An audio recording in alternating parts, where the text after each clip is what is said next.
தமிழை ஒரு சனியன் என்றான், காத்துமிராண்டி மொழி என்றான். தமிழால் பிழைப்பு நடத்தியவனுக்கு தமிழின் மேலே இந்த கோபம்.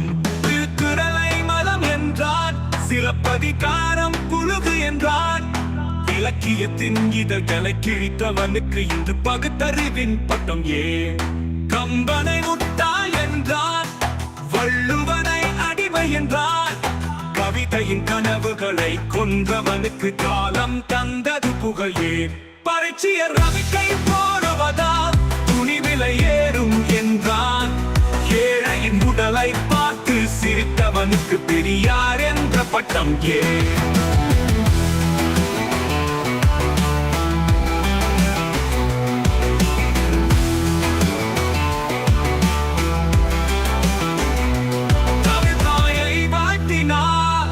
கொம்பு முளைக்குமா என்றான். எங்கள் தாய்மொழியை தூற்றியவனுக்கு செந்தமிழ் நாட்டில் அவனுக்கு சிலையே. செந்தமிழ்நாடெனும் பாட்டில் வெங்காயம் பாயும் என்றான்.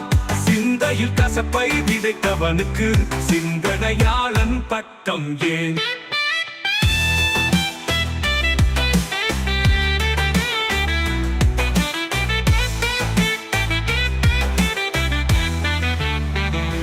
பெண்ணின் கற்பப்பையை அறுத்தால் பெண் சுதந்திரம் என்றான். பெண்மையை புண்ணாக்கியவனுக்கு இன்று தந்தையின்ற பட்டம் ஏன்?